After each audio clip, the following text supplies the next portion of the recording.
വീണ്ടും പിണറായി വിജയൻ തന്നെ ഭരണത്തിൽ വരണം എന്നാണോ ആഗ്രഹം? വരാൻ പാടില്ല. അതും സത്യസന്ധമായിട്ട് പറയുകയാണെങ്കിൽ ആൾക്ക് അഴിമതിയും ഗുണ്ടായിസല്ല വേറെ ഒന്നും അറിയില്ല.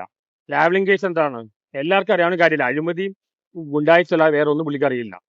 ഒരിക്കലും പുള്ളി വേറെ അതിന്റെ ആറട്ടണൻ ആലോചിക്കണം, ഗുരുതരമായ ആരോപണങ്ങളാണ്. ഉള്ള കാര്യമാണ്. ഉള്ള കാര്യം ഉള്ളവരെ പറയും. എല്ലാവർക്കും അറിയാവുന്ന കാര്യമാണ്. പക്ഷെ ആള് ഇപ്പൊ ഉള്ളത് വെച്ച് കുറച്ച് കേപ്പബിൾ ആണ്, കഴിവുള്ള ആളാണ്. ആൾക്കാർക്ക് പേടിയലുണ്ട്. പക്ഷെ അത് ആള് പോരാ. ആ പിണറായി വിജയൻ അല്ലെങ്കിൽ പിന്നെ ആരാണ് അടുത്ത?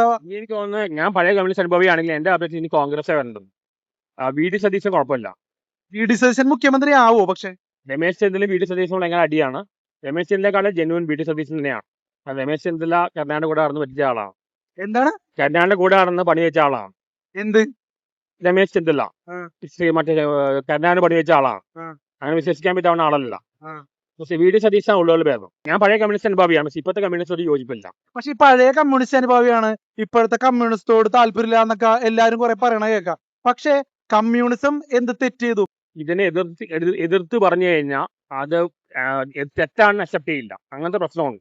പക്ഷെ നിങ്ങൾ ഒരു മതം പോലെ മാറുകയാണ്. അല്ല, പക്ഷെ നിങ്ങൾ ഒരു കാര്യം ഇന്ന് EMSനോ കാറൽ മാർക്സിനോ വിമർശിച്ചു കഴിഞ്ഞാൽ ആ പാർട്ടിയിൽ ഉണ്ടാവില്ല. ആ ഒരു ഇൻടോളറൻസ് അവർ കാണിക്കുന്നു. അല്ല, ഞാൻ പറയട്ടെ, അതായത് സത്യം പറഞ്ഞപ്പോൾ എന്നെ ഇന്നോവ കാറിലൊന്ന് അറ്റാക്ക് ചെയ്യുന്ന പറഞ്ഞിട്ടുണ്ടായി. എന്താണ്? ഇന്നോവ കാറിൽ വന്ന് അറ്റാക്ക് ചെയ്യുമോ? ആര്? കമ്മ്യൂണിസ്റ്റുകാരോ? കാരണം പുതിയ കമ്മ്യൂണിസ്റ്റുകാർ കള്ളം ശരിയല്ല പറഞ്ഞപ്പോൾ ഞാൻ ഇന്നോവ കാറിലൊന്ന് അറ്റാക്ക് ചെയ്യും. അങ്ങനത്തെ വൈരാഗ്യവും അങ്ങനത്തെ വയലൻസ് ആണ് അവർ കാണിക്കുന്നത്. ആറട്ടണ്ണനെ അറ്റാക്ക് ചെയ്യുമെന്ന് പറഞ്ഞത് എന്ത് കാര്യത്തിനാണ്? ഞാൻ പുതിയ കമ്മ്യൂണിസ്റ്റ് പോരാ ശരിയല്ല എന്ന് പറഞ്ഞപ്പോ അഭിപ്രായ സ്വാതന്ത്ര്യം പോലും ഇല്ല.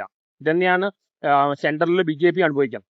അല്ല, അപ്പൊ എങ്ങനെയാണ് പഴയ കമ്മ്യൂണിസ്റ്റ് എന്ന് പറയാൻ പറ്റുന്നത്? കമ്മ്യൂണിസ്റ്റ് അച്യുത മേനോ അല്ലെങ്കിൽ EMS അവർ നല്ല മനുഷ്യത്വവും വളരെ ബുദ്ധിജീവികളായും ജ്യോതിബസും അല്ല. പക്ഷെ ഇപ്പോഴത്തെ കമ്മ്യൂണിസ്റ്റുകാരോട് വളരെ മോശം. പക്ഷെ ആറട്ടണ്ണപ്പോ ആളുകളെ കണ്ടിട്ടാണോ കമ്മ്യൂണിസം ചൂസ് ചെയ്യുന്നത്? കമ്മ്യൂണിസ്റ്റ് നല്ലൊരു ഐഡിയോളജിയാണ്. പക്ഷെ പുതിയൊരു കാൾ മാർക്സ് വരാൻ സമയമായി. അങ്ങനെ ഒരു കാൾ മാർക്സ് വന്നു കഴിഞ്ഞാൽ കമ്മ്യൂണിസ്റ്റ് തന്നെയാവോ? കമ്മ്യൂണിസ്റ്റ് തന്നെ ആയിരിക്കും. കമ്മ്യൂണിസ്റ്റിന്റെ ബേസിക് ഐഡിയോളജി നല്ലതാണ്. അപ്പൊ എന്തുകൊണ്ട് ആറട്ടണ്ണൻ അങ്ങനെ ഒരു ആദർശം എടുത്തുകൂടാ? ഞാൻ ഇങ്ങനെ ജീവിച്ചു പോയിക്കോളാം. എനിക്ക് അനലൈസ് ചെയ്യാൻ താല്പര്യമുള്ളൂ, അല്ലെങ്കിൽ അല്ല ആവാൻ താല്പര്യമില്ല. കാരണം ഒരുപാട് കളികൾ കളിക്കും.